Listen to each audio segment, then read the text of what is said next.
This is 59-year-old Bill Friedman. Bill is a competitive bodybuilder. Don't touch me.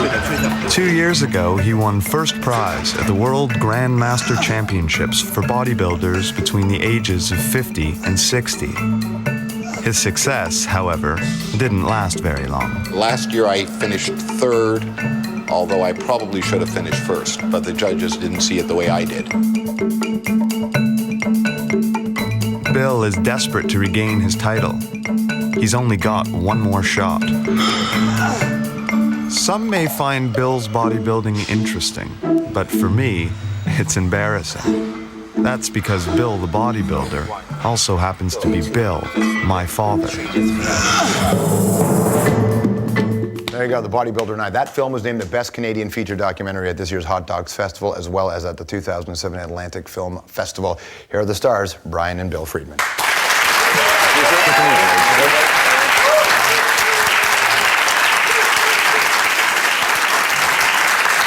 want to start with you.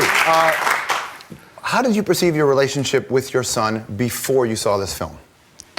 Before I saw the film, I thought that the relationship was not too bad. It had certain deficiencies, like all father-son relationships had, but I didn't understand the intensity of the feelings that my son had about our relationship at all. And for you, how would you describe is that accurate? No. Not for me, anyways. Yeah. I mean, the way we perceived each other was drastically different, I think, before we went into making the film. And one of the things that the film did was clarify our positions to each other. And so for me, he was just someone who was always there in the background, but whose effect was negative as opposed to positive. Nothing I could really admire. You know, especially in the very opening, we played part of the trailer there where you kind of talk about, you know, this man, the bodybuilder.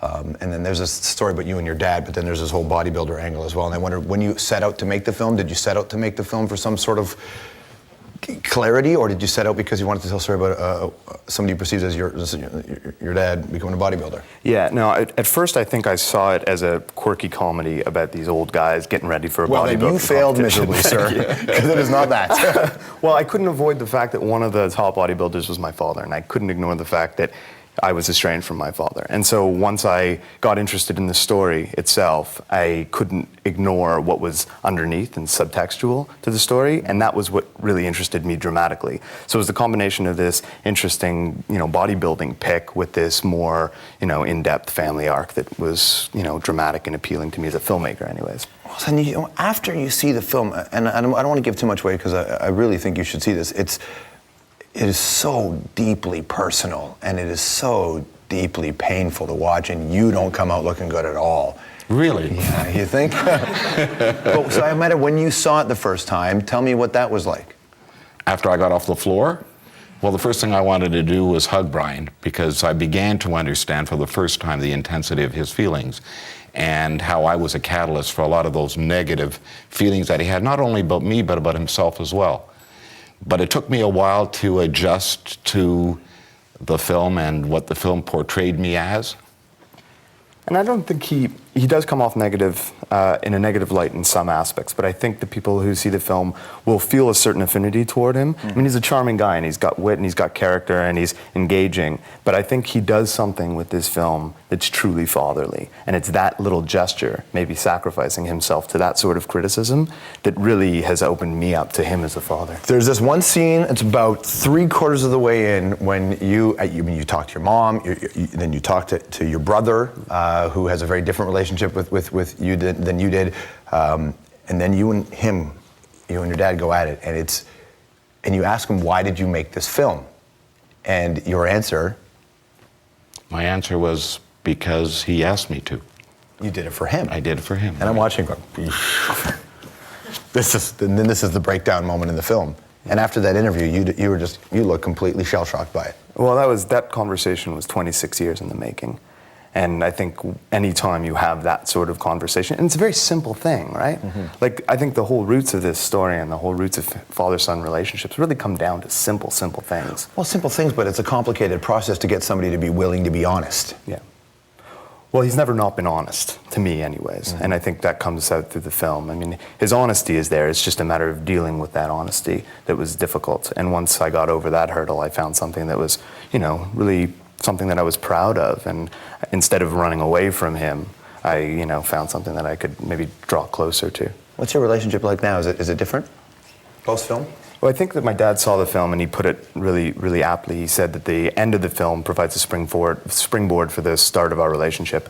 And it's been about a year or so since we finished the film, and we're working through it. And I think we'll always be working through it. We're learning about each other, and we're learning about our deficits, and we're learning about the positive aspects of ourselves, and it's a process. You're talking about how there's this great scene of you shooting hoop by yourself, playing basketball, talking about how you were in this relationship and you were in your absolute shit or get off the pot moment with your girl about family and kids, and you weren't going to have them, and a lot of it traced back to your relationship with your father in that situation. Has that changed in you? It has for me personally, yeah. I mean, I now approach that idea and the idea of marriage and commitment with complete openness, and if the right situation came along, I'd be only too delighted to take part. Where'd the bodybuilder thing come from? Where did the what? The bodybuilder thing come from? Because, you got to a stage, and you didn't, we all get focused on other things, we get hobbies. I mean, 60-year-old competition. Well, I didn't start at 60, I started at about 55. Right. Whoa, there you go. So, Why that? I mean, the girl you're dating at the time in the film says she thinks you're trying to, after your divorce, you try to protect yourself, so you made a sort of an armor around you. I think that's probably true. I guess I wasn't feeling too good about myself, too good about the way I had related to a whole bunch of people. And so one of the ways to change that was to change the physical aspects, as opposed to going inside and changing what really counts. And so I think one of the things that Bryan helped me understand is that the physical part of it is important, but self-reflective and self-reflection is probably more important. I've interviewed a lot of bands in my life, and at some points you'd interview a band who had written a song about a friend of theirs killing themselves, and that single becomes, or when Ben Folds had the song about the abortion, right? They enjoy great success out of that subject, but they never feel good about their success because it came from such a bad scene. I almost wonder, can you even enjoy what's happening with this film? Yeah, no, not really, because part of me just wants to go away.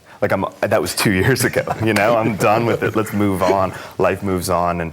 But you get asked to do stuff like this, and you have to, because it's a great privilege to be able to show your work to as many people as possible, even if it is painful to do it personally. Well, but it's also a film that I'm sure you have people walking up to you because there are a lot of, and I know lots of, like I said, there are a lot of guys who come up to you relating to your situation, but there must be a lot of men who come up to you who can relate to your spot.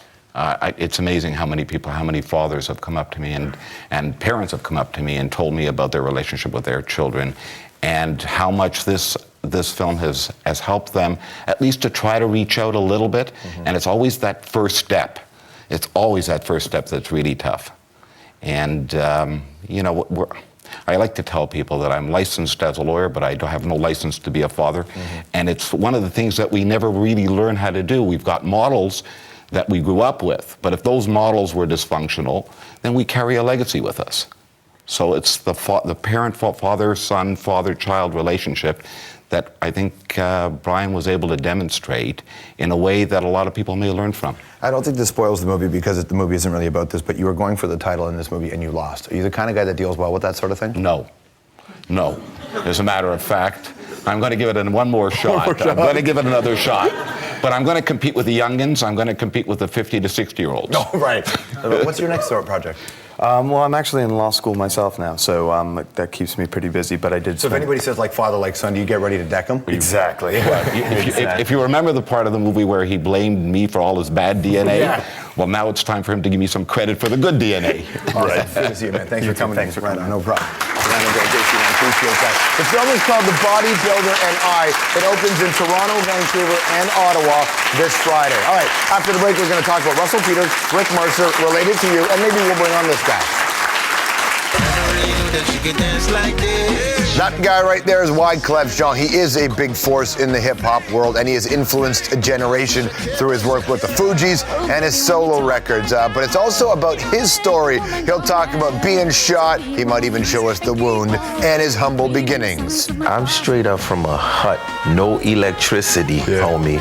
Clef went to school on a donkey, homie.